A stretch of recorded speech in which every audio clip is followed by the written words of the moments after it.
Nanti kalau ada yang bertanya. Insya Allah cukup, Pak.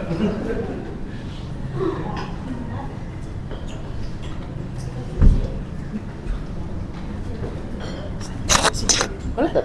Mana aja boleh.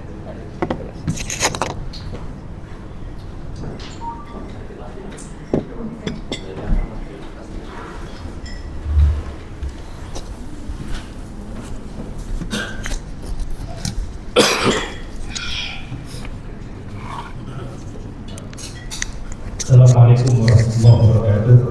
Waalaikumsalam warahmatullahi wabarakatuh. Bismillah, alhamdulillah, wasbillah, wa ni'matillah, wa la hawla wa la quwwata illa billah. Allahumma salli ala sayyidina Muhammad wa ala ali sayyidina Muhammad.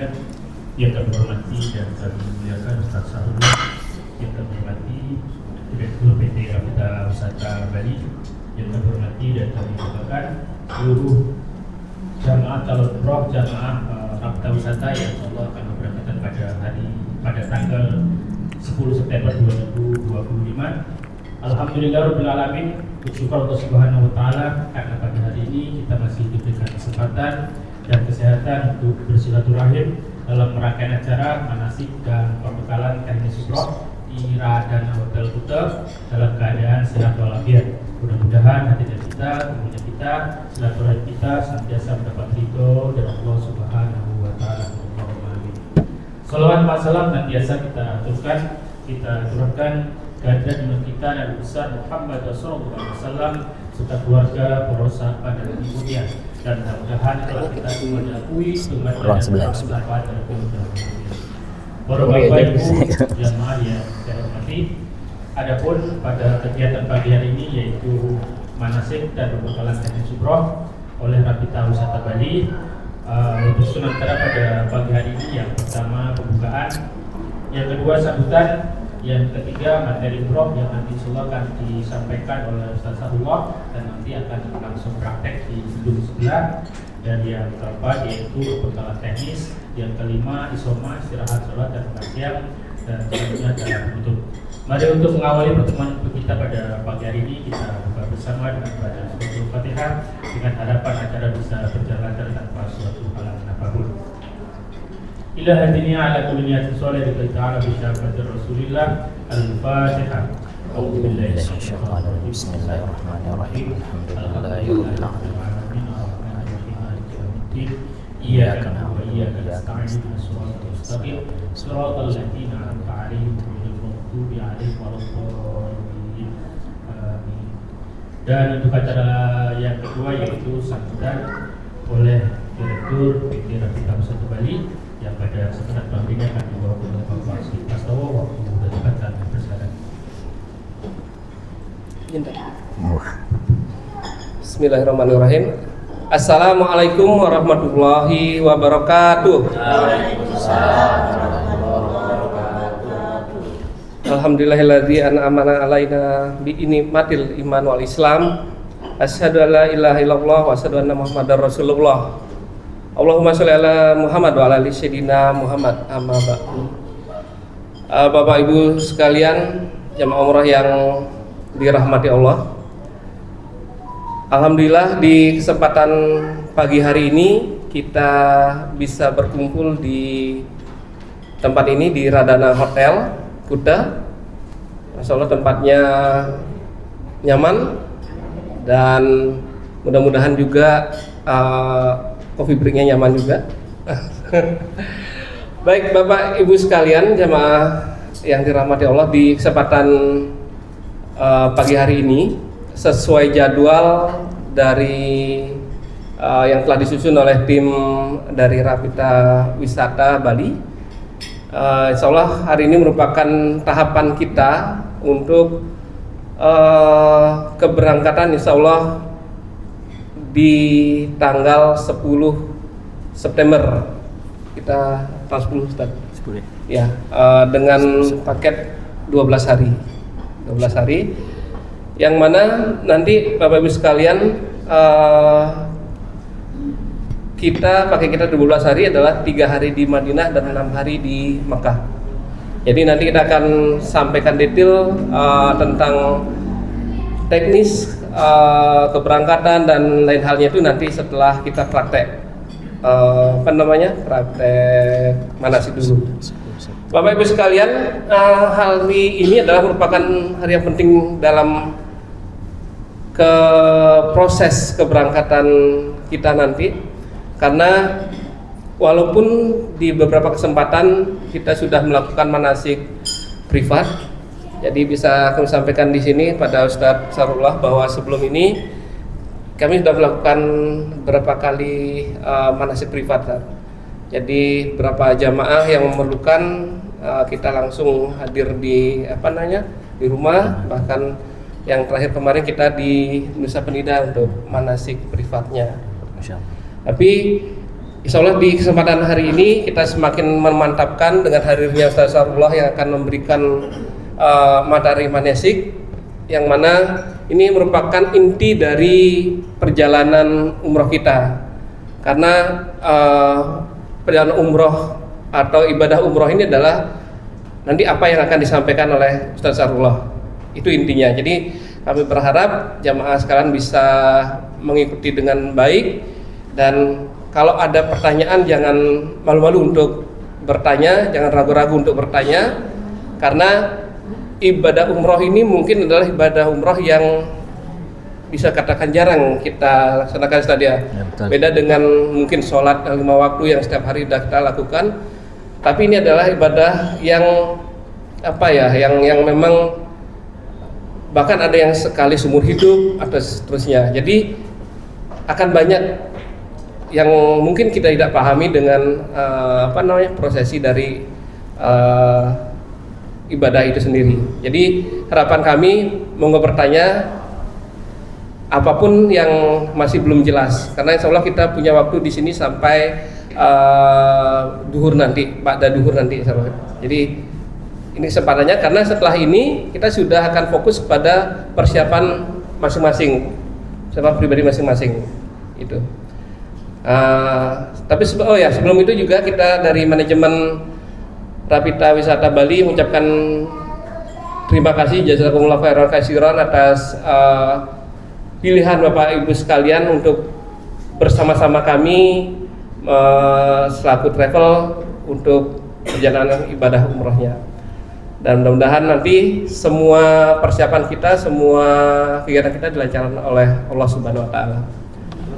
Dan juga dari manajemen pusat Rapita Wisata tadi kirim salam kepada Bapak Ibu sekalian. Insya Allah nanti akan bertemu nanti di tanggal 10 pada saat pelepasannya.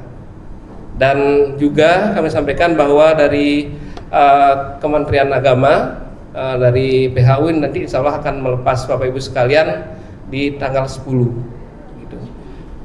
Baik, kira-kira demikian saja dari kami. Untuk selanjutnya acara akan sepenuhnya nanti dipandu oleh Ustaz Sarullah. Termasuk sekalian nanti kita akan bagi sesi manasik kita pagi ini. Sekarang kita akan teori dulu, kemudian setelah itu baru kita akan praktek di ruang sebelah. Tadi saya koreksi sedikit, Mas Kolik, itu di gedung sebelah, nanti dikira nanti keluar hotel di ruang sebelah. Baik, demikian dari saya. Terima kasih sekali lagi. Wabillahi taufiq wal hidayah. Assalamualaikum warahmatullahi wabarakatuh. Waalaikumsalam warahmatullahi wabarakatuh. Disampaikan terima kasih kepada Bapak Siddiq Prastowo selaku perwakilan dari manajemen Rapita Wisata Bali, yang pada kesempatan pagi hari ini beliau mengucapkan terima kasih atas pilihan Bapak Ibu sekalian untuk perjalanan ibadah umrohnya ke Tanah Suci dan Madinah bersama Rapita Wisata Bali. Para Bapak Ibu yang saya hormati, untuk rangkaian acara selanjutnya yaitu materi umroh yang akan disampaikan oleh Ustaz Sarullah. Waktu dan tempat kami persilakan. Saya izin di Siap. Bismillahirrahmanirrahim. Assalamualaikum warahmatullahi wabarakatuh. Alhamdulillah, alhamdulillahi ala ihsani wa syukru lahu ala taufiqihi wa amtinani. Asyhadu an la ilaha illallah ta'ziman li sya'ni wa asyhadu anna Muhammadar Rasulullah ad-da'i ila ridwani. Allahumma salli alaihi wa ala alihi wa ashabihi wa ikhwani. para hadirin sekalian, jamaah umroh yang dirahmati oleh Allah Subhanahu wa taala. Hari ini alhamdulillah Allah memilih bapak-bapak dan ibu-ibu semuanya untuk menjadi tamu dari tamu-tamu Allah Subhanahu wa taala. Ini tentu adalah nikmat karunia yang besar yang Allah anugerahkan tidak kepada semua hambanya. Allah Subhanahu wa taala menciptakan segala sesuatu dan memilih. Dan di antara yang Allah pilih untuk menunaikan ibadah yang agung, ibadah yang mulia ini adalah bapak-bapak sekalian. Ada ungkapan bahwa umroh, haji itu bukan ibadah karena ada duit, tapi karena Allah memilihnya. Allah memberikan taufik dan hidayahnya untuk bisa mengamalkannya. Karena itu banyak orang yang punya duit tapi tidak diberi hidayah untuk mengerjakannya. Saya pernah memberikan pendampingan kepada seorang pengusaha, pendampingan hijrah. Dia punya properti banyak sekali di Bali. Dia punya rumah yang cukup besar, yang punya kendaraan Alphard dan lain-lainnya, tapi dia belum pernah umroh apalagi haji. Sangat menyedihkan. Sangat menyedihkan. Ibu-ibu dan bapak-bapak sekalian yang dirahmati oleh Allah Subhanahu wa taala, hadirnya ibu-ibu di sini, bapak-bapak di sini, ini menunjukkan kasih sayang Allah Subhanahu wa taala kepada bapak dan ibu semuanya. Rasakan dan pahami ini sebagai bentuk cinta dan kasih sayang Allah Subhanahu wa taala. Karena Allah menjadikan pilihannya kepada kita semua sebagai tamu dari tamu-tamu Allah, Duyufur Rahman. Jadi tamunya Ar-Rahman, Sang Maha Pengasih. Ibu-ibu yang dirahmati Allah Subhanahu wa taala dan bapak-bapak sekalian, kita akan mengikuti manasik umroh ini dan apa yang dilakukan oleh PT Rapita Wisata dengan memberikan pembekalan yang berulang-ulang ini, bahkan sudah sampai mengunjungi rumah, bahkan memberikan manasik privat di rumah. Ini usaha yang besar. Ini bukti kesungguhan untuk memberikan yang terbaik kepada jamaah, dan itu kita syukuri dan patut untuk kita banggakan dan apresiasi. Kenapa? Karena seseorang kalau mau mengamalkan sesuatu harus dengan ilmu, dan ilmu itu baru menjadi kuat kalau dia sering diulang-ulang. Fil i'adati ifadah, begitu kata hikmah Arab. Dalam pengulangan ada tambahan, tambah tahu, tambah ingat, tambah paham. Begitu, sering-sering diulang itu akan membantu kita untuk paham. Bapak Ibu sekalian, para jamaah yang dirahmati oleh Allah Subhanahu wa taala, karena umroh itu perjalanan religi ya, perjalanan batin. Sesungguhnya bukan hanya perjalanan fisik, tapi dia adalah perjalanan batin, perjalanan hati. Tapi bukan cuma perjalanan batin juga. Umrah itu juga perjalanan jihad. Perjalanan yang penuh dengan makna, penuh dengan pengaruh di jiwa, pengaruh di hati. Maka tidak heran orang setelah umroh pengen umrah lagi. Setelah umroh pengen umrah lagi. Sekiranya bisa sering-sering umroh setiap bulan, kalau bisa pengen umroh lagi. Bagi bapak-bapak yang sudah umroh sebelumnya, saya yakin itulah alasan kenapa ingin umroh lagi. Dan bagi yang belum, lihatlah nanti bagaimana hati terus ingin umroh lagi, ingin umroh lagi. Begitu pengaruh yang kuat di dalam hati. Dan Nabi memang SAW menyuruh kita untuk mengikuti kebaikan dengan kebaikan yang lainnya, mengikuti haji dengan umroh. Kalau sudah umroh haji lagi, mampu haji lagi. Kalau enggak, umroh lagi. Tabi'ul hajj wal umroh. Ikutilah hajimu dengan umroh. Baik. Kita mulai pengantar dari materi kita.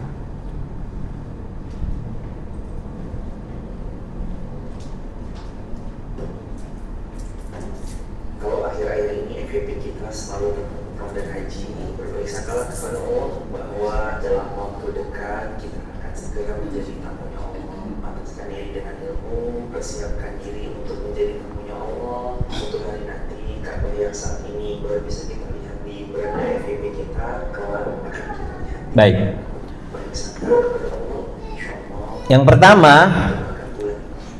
kita lihat tentang keutamaan dari Makkah dan Madinah. Fadhal. Ya. Bapak Ibu yang dirahmati oleh Allah Subhanahu wa taala. Tempat yang akan kita kunjungi adalah tempat yang mulia dan agung. Tanah haram. Tanah haram, yaitu Makkah dan Madinah. Sesungguhnya pelaksanaan umrah hanya di Makkah, tapi kita juga akan mengunjungi Madinah. Kenapa? Karena di Madinah ada cinta kita kepada Nabi yang mulia sallallahu alaihi wasallam.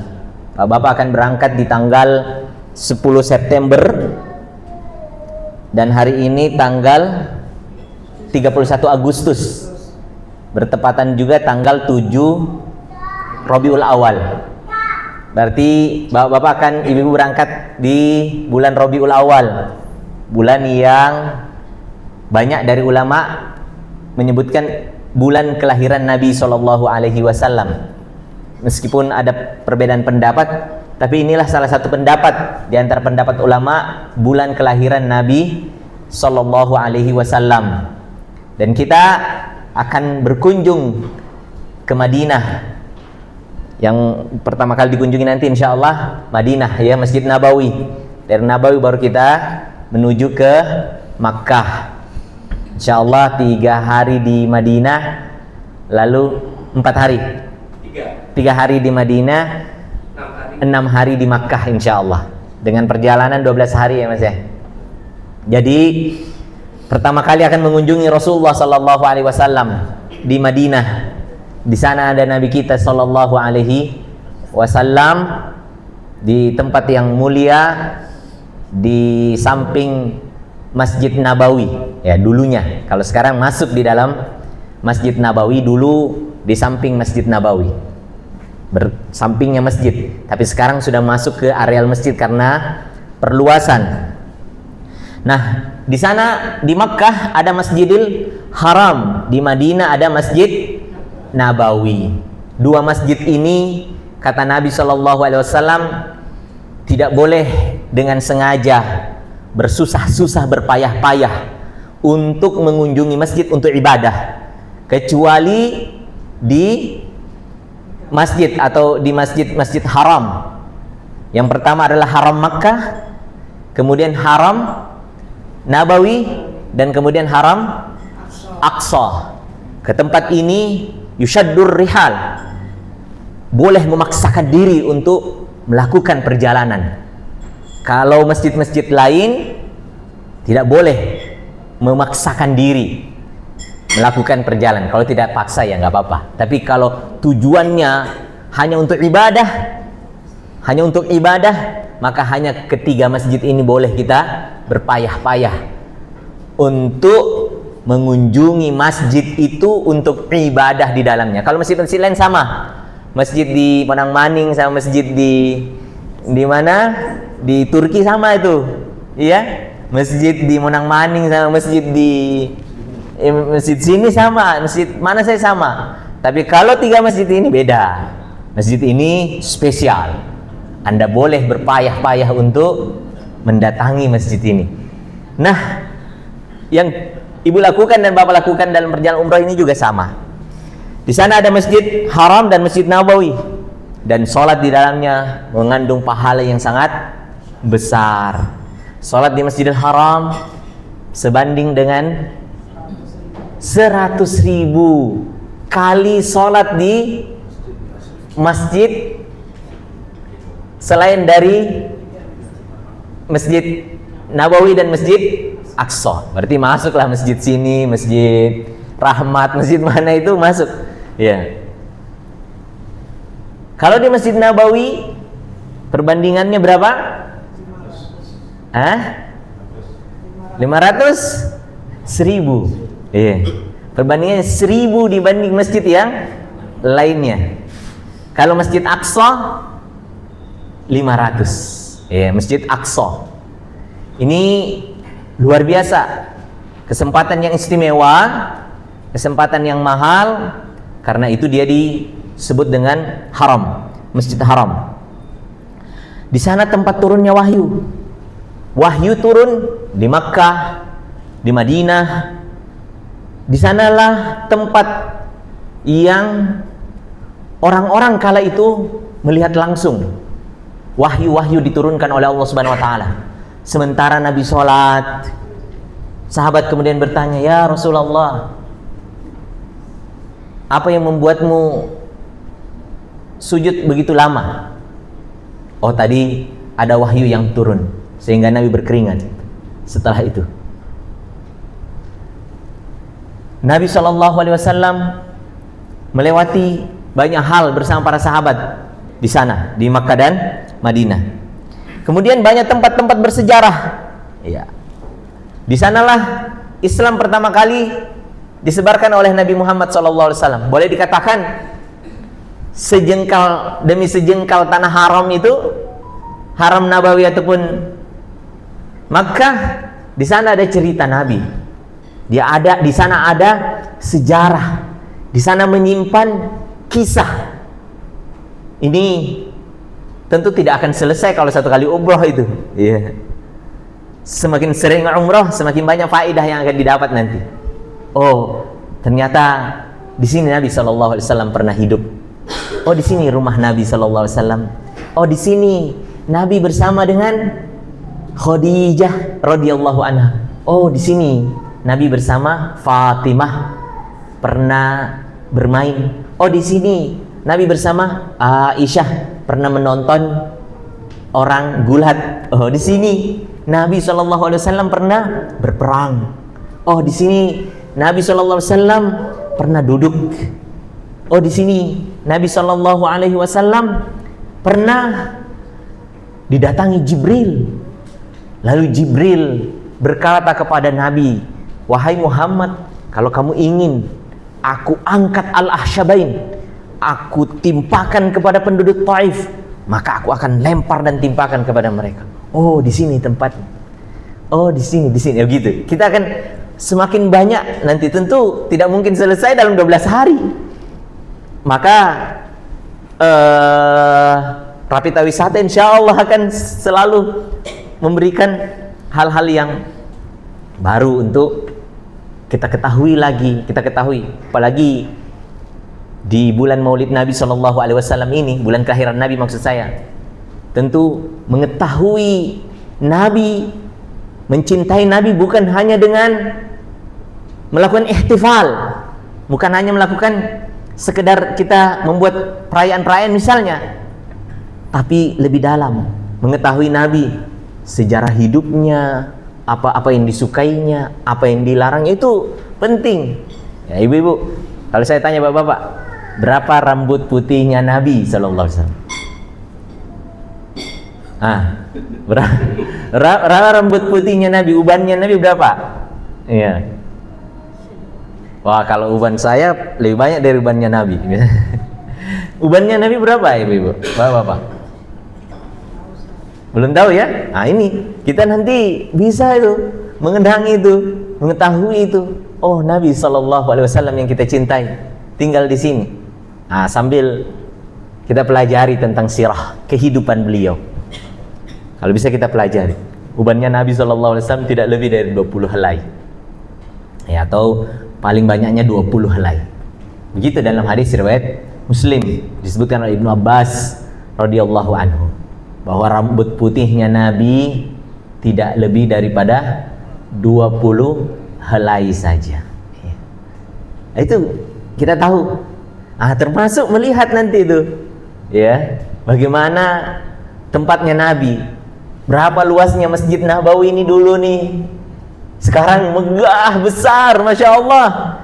Umat Islam datang dari seluruh penjuru dunia. Dulu masih kecil. Berapa luasnya? Nanti ditanya tuh, ya, cari tahu. Bapak Ibu dan rahmati Allah Subhanahu wa taala. Di sana ada kiblat kita yang kita selalu sholat setiap hari menghadap ke kiblat kita, yaitu kiblat kita yaitu Ka'bah. Di sana ada. Kita selalu lihat. Kadang-kadang ketika baru pertama kali, bagi yang baru pertama mungkin baru melihat Ka'bah sudah tidak bisa tertahan air matanya. Menetes, mengalir, tidak bisa ditahan. Ya. Kenapa? Puluhan tahun kita beribadah tanpa menuntut apa-apa. Iman. Allah bilang kita menghadap Ka'bah, kita hadap Ka'bah. Nabi ajari kita hadap Ka'bah. Tiba-tiba kita melihat Ka'bah di depan mata kita. Allahu Akbar. Air mata akan jatuh menetes. Ini kali pertama saya melihat Ka'bah. Luar biasa, itu pengalaman batin yang mungkin dibayar dengan berapa itu tidak bisa didapatkan nilainya itu. Iya. Nilai yang sangat berharga. Nah, di sanalah pelaksanaan ibadah haji dan umrah, ya. Di sanalah pelaksanaan ibadah haji dan umrah. Nanti umrah kita semuanya sepenuhnya nanti ada di Makkah, tapi di Madinah kita akan mengenal, ya.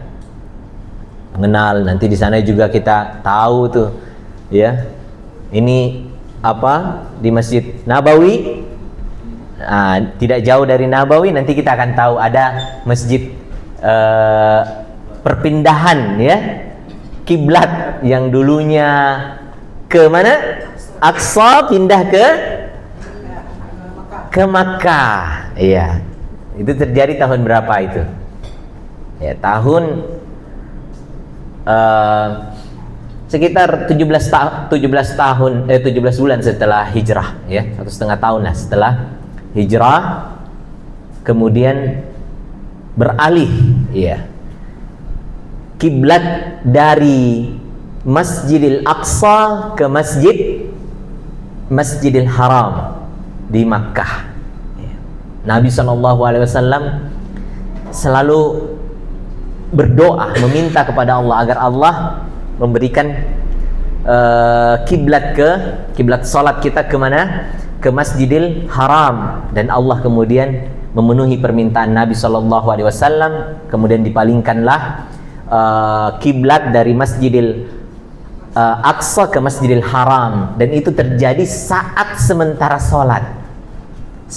orang sholat, kemudian peralihan itu terjadi. Nah, masjid itu kemudian nantinya disebut dengan Masjid Kiblatain, ya, masjid dua kiblat, karena di situ tempatnya. Itu nanti, begini, di sini nih turun wahyu untuk perubahan kiblat.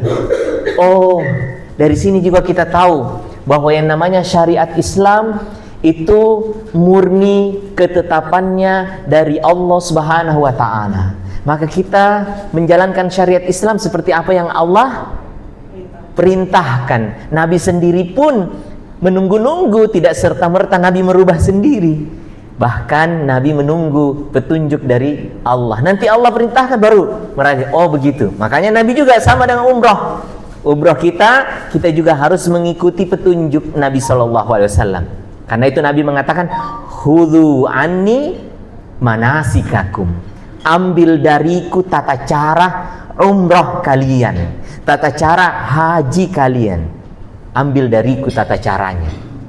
Nah, baik, lanjut. Apa itu umrah? Definisinya, apa itu umrah? Karena kita akan melaksanakan umrah, maka kita perlu mengetahui apa yang dimaksud dengan umrah. Apa itu al-umrah? Secara bahasa, umroh artinya berkunjung atau berziarah. Ya, al-umrah itu az-ziarah. Umrah itu adalah ziarah atau berkunjung. Tapi makna umrah itu sebenarnya banyak, bukan cuma ziarah. Makna umrah juga memakmurkan.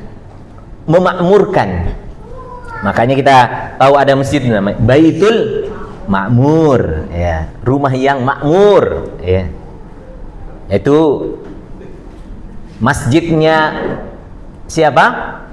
Para malaikat, ya, masjidnya para malaikat di langit ketujuh, ya, namanya Baitul Ma'mur. Nah, di sini juga ada pengurus Baitul Ma'mur ini. Dan Baitul Ma'mur yang di langit selurus dengan Makkah, Ka'bah di bumi. Begitu penjelasan para ulama kita, ya. Baitul Ma'mur. Makanya lihat, Makkah tidak pernah sepi. Dia terus makmur. Ya. Umrah juga al-ulu. Maknanya juga adalah tinggi, agung. Makanya ini ibadah yang agung, ibadah yang tinggi, ibadah yang berharga. Ya, umrah juga ya umur kita itu, ya. Umur. Itu semua satu akar kata. Umrah ibadah atau ziarah, ya. Ziarah kemana? Nah, ini dia secara syariat. Umrah itu adalah berkunjung ke Baitullah untuk melakukan rangkaian kegiatan ibadah yang diawali dengan ihram dan diakhiri dengan tahallul.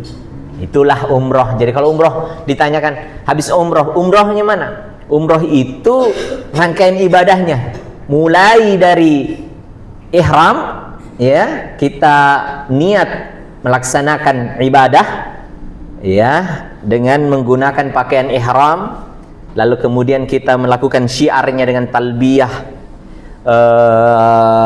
labbaik Allahumma umrah, didahului dengan niat, lalu kemudian mulai berjalan. Nah, itu awal, sampai kemudian kita tawaf, setelah tawaf sa'i, setelah sa'i tahallul. Inilah umrah, ya. Adapun di Madinah belum umrah itu belum umrah. Yang di Mekkah yang pelaksanaan inilah yang umrah. Jadi Bapak Ibu, para jamaah sekalian, barakallahu fikum, ingat baik-baik, yang paling pokok dari perjalanan ini perjalanan umrahnya. Kalau belanja boleh nggak? Boleh. Belanja boleh nggak? Perjalanan umrah tapi ada niat belanja juga. Boleh nggak? Boleh. Perjalanan umrah tapi ada niat juga wisata dikit lah. Ya, boleh. Ya, tapi ingat niat utamanya adalah umrah. Ya, karena itu penulis kitab Adwaul Bayan, tafsir Adwaul Bayan, ditanya, wahai imam, wahai syekh, boleh nggak haji tapi niat juga untuk dagang? Boleh nggak? Kata beliau, boleh. Tidak rusakkah niat hajinya? Tidak. Dengan syarat apa? Yang dia dahulukan memang niat haji. Serupa dengan Nabi SAW ketika Nabi mengajak jihad fisabilillah. Nabi mengajak jihad fisabilillah, kata Nabi, kalau menang, kalau kalah masuk surga. Kalau menang dapat ghanimah. Nah, ghanimah itu apa? Harta rampasan perang. Harta rampasan perang. Itu duniawi atau ukhrawi? Duniawi. Tapi Nabi ternyata memberikan motivasi untuk jihad yang amalan akhirat, tapi ada tawaran keuntungan duniawinya. Karena itu ulama mengatakan boleh dengan syarat bahwa yang menjadi utama harus umrohnya. Nah, ibu-ibu, wah, ini lewat Dubai nih, bisa lihat Dubai nih, misalnya gitu. Boleh, tapi nggak boleh dia di depan. Dia harus tabi, dia harus ngikut di belakang itu niatnya. Niat jalan-jalan, niat belanja, niat tahu-tahu aja ya. Mau tahu ini, mau tahu itu, mau tahu ini. Niat-niat mau tahu-tahu itu harus di belakang. Niat utamanya harus umrah supaya faedah ibadah, supaya amal ibadahnya itu aman. Jadi perhatikan, inilah yang utama. Perjalanan berharga. Iya. Perjalanan berharga. Hati-hati pengen tahu itu yang di depan. Hati-hati ingin menikmati pemandangan itu yang di depan. Wah, ada jalan-jalan kemananya gitu ya, misalnya ya. Nah, ibu-ibu kita ingatkan, bapak-bapak kita ingatkan, ya. Ustaz, saya ingin membahagiakan istri saya nih dengan perjalanan umroh. Bagus. Tapi jangan itu di depan. Benar-benar ingin melaksanakan perintah Allah, menunaikan ibadah umroh. Nah, pelaksanaan itu diiringi dengan membahagiakan keluarga misalnya, ya, dan lain-lain sebagainya. Itu dia pokok penting, ya. Kemudian, ya, sekarang kita lihat apa keutamaan dari umroh. Penghapusan dosa. Rasulullah SAW bersabda, dari umroh ke umroh yang lain adalah penghapus dosa-dosa di antara keduanya. Hadis riwayat Bukhari dan Muslim. Ibu-ibu dan bapak-bapak sekalian, siapa di antara kita yang tidak punya dosa? Tidak ada. Kita semua butuh penghapus dosa-dosa. Dan ternyata Nabi SAW mengatakan bahwa al-umrah ilal umrah mukaffirat bainahuma. Umrah satu ke umrah yang lainnya penghapus dosa di antara keduanya. Terbayang ibu-ibu sekalian, penghapus dosa di antara keduanya. Maka ini adalah amalan yang besar, yang agung. Ketika kita melaksanakan umrah, maka menghapus nih dosa yang di belakang. Ya, ibu laksanakan umrah, Allah menghapus dosa yang di belakang. Maka ini amal kabir, amal besar, amal istimewa. Apalagi sekarang ini ada handphone, susah rasanya selamat dari dosa.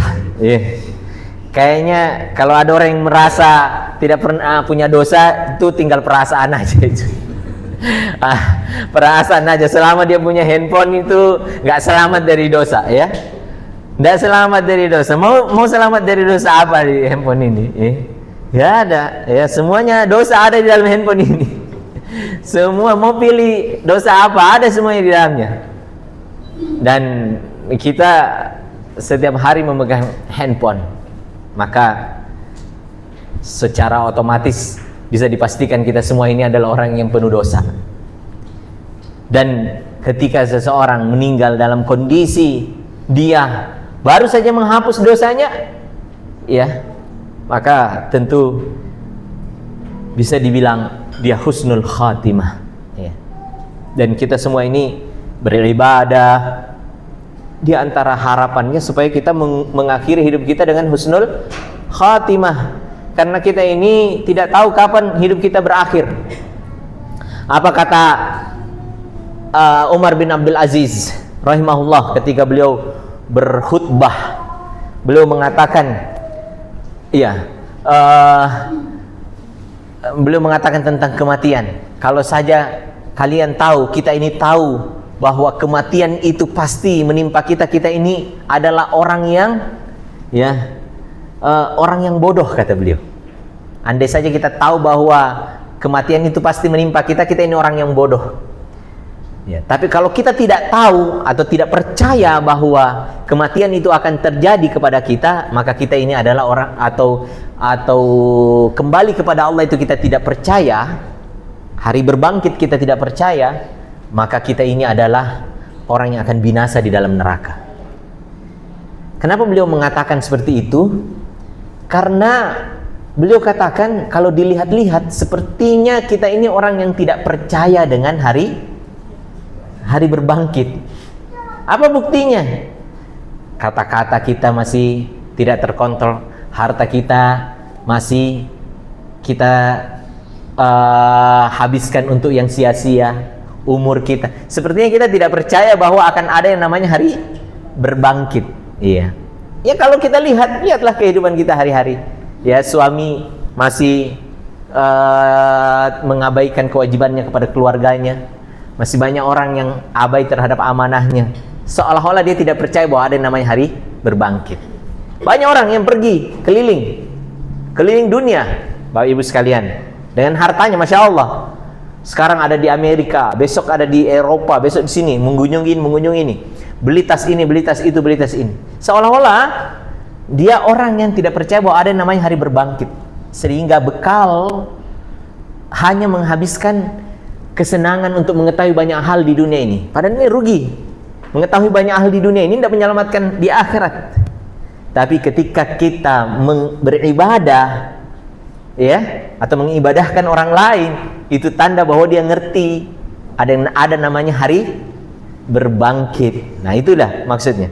Maka Bapak Ibu yang dirahmati oleh Allah Subhanahu wa taala, Nabi Shallallahu alaihi wasallam memberikan kita dorongan untuk berumrah. Kenapa? Karena dia adalah penghapus dosa-dosa.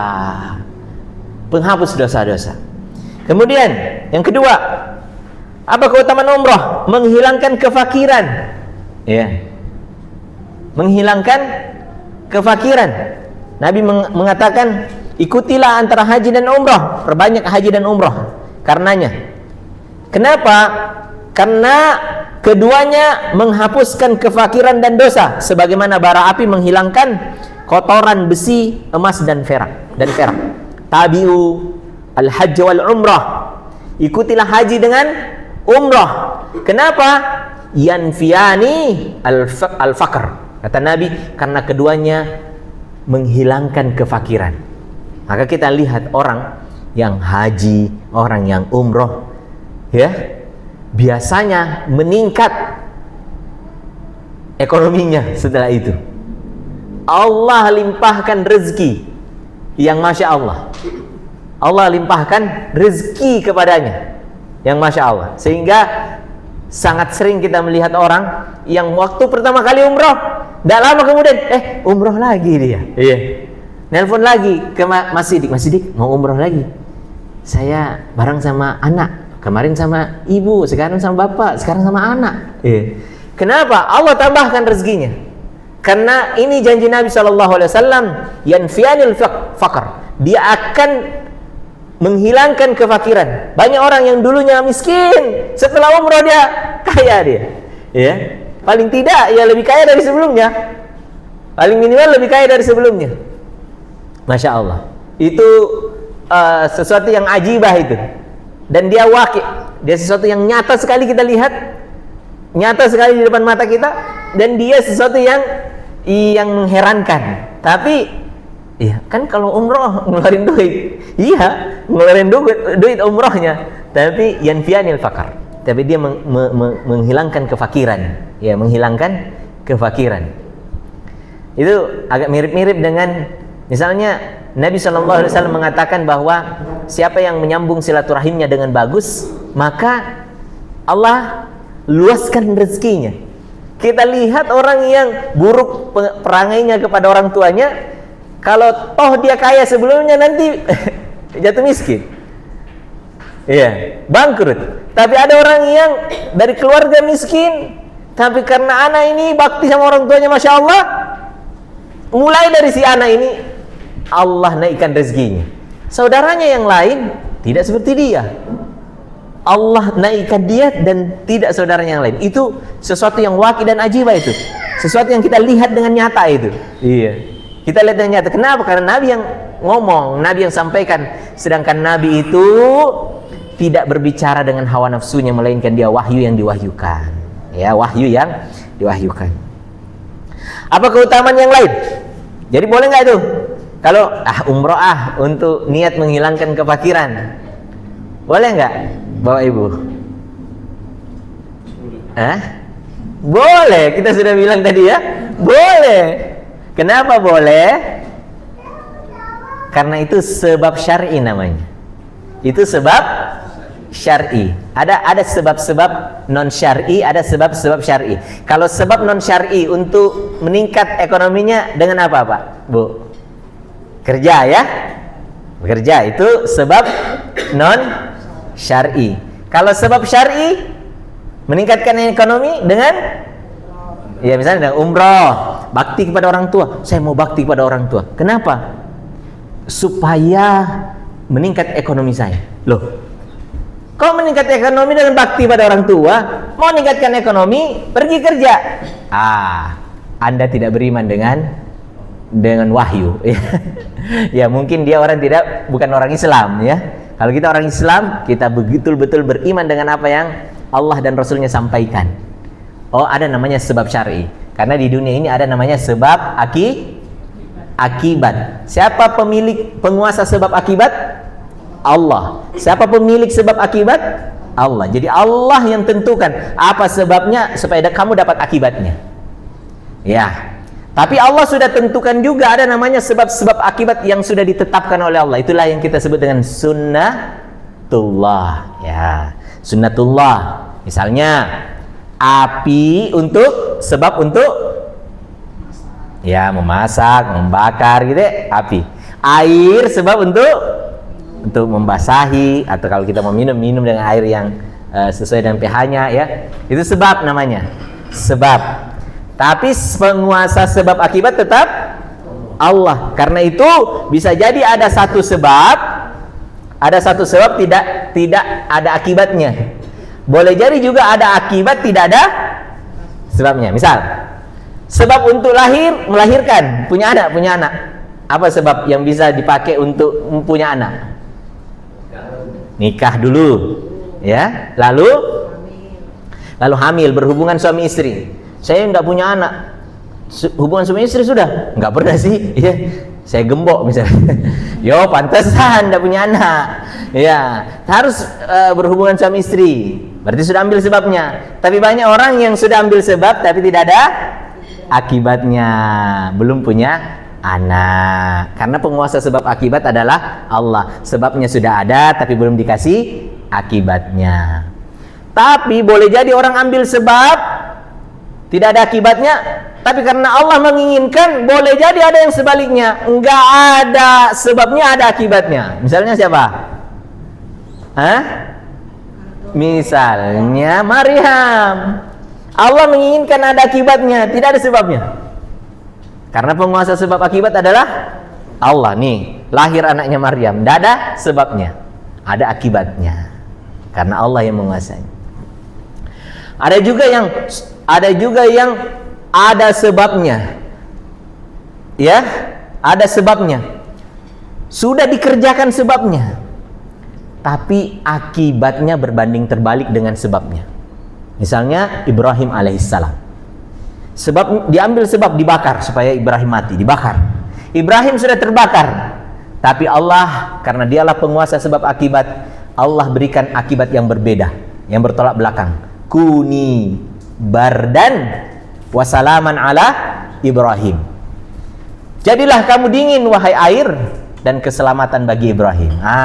Ada sebabnya, tapi Allah balikkan akibatnya.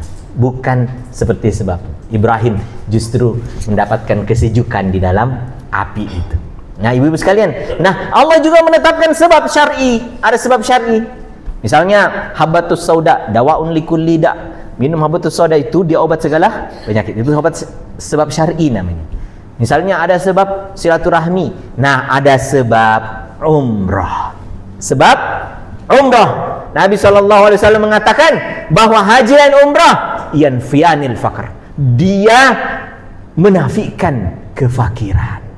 Maka percaya dengan yakin bahwa ini sebab syar'i yang Allah tetapkan. Allah akan insya Allah akan hidupkan dia bukan cuma saat ini, seterusnya kalau dia hidup 10 tahun lagi, 20 tahun lagi, 30 tahun lagi, insya Allah Allah hilangkan kefakiran dalam hidupnya, ya.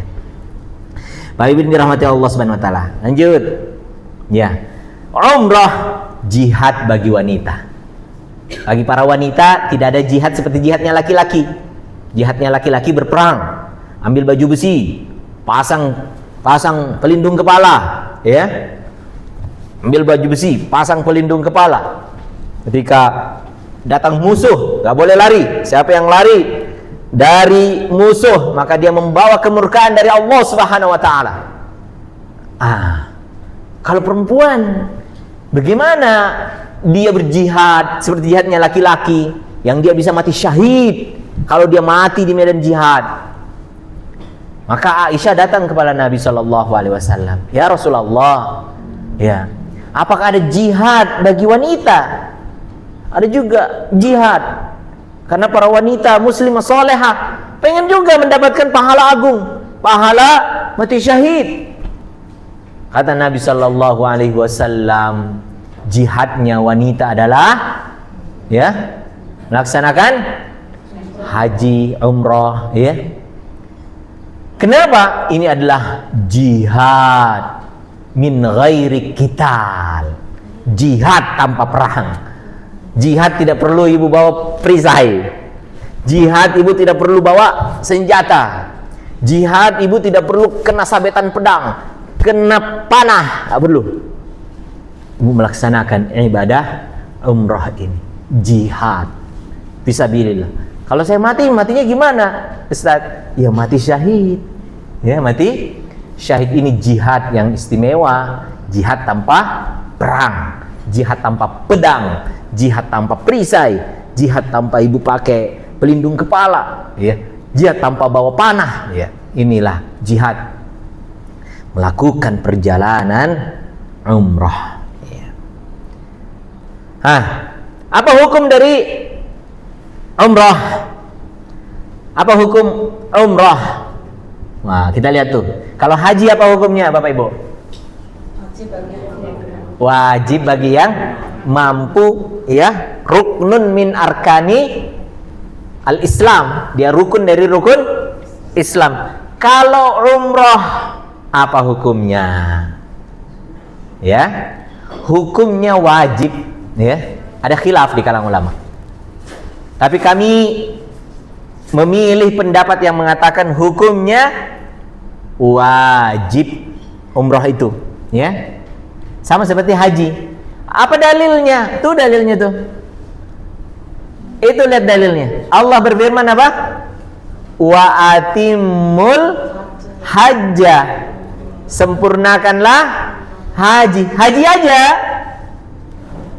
Wal umrah, dan umrah. Allah menyebutkan dua-duanya.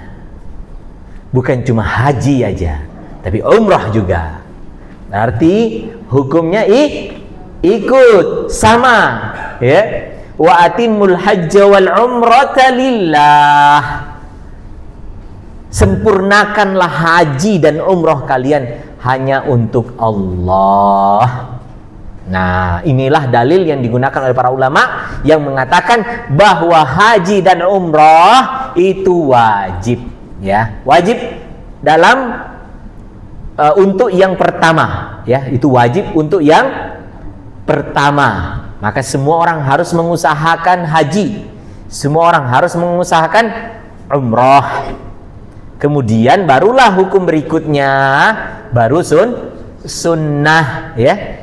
Sunnah, tapi sunnah yang dianjurkan karena besarnya keutamaannya. Besarnya keutamaannya. Namun yang pertama wajib, nggak boleh orang melalaikannya, berdosa.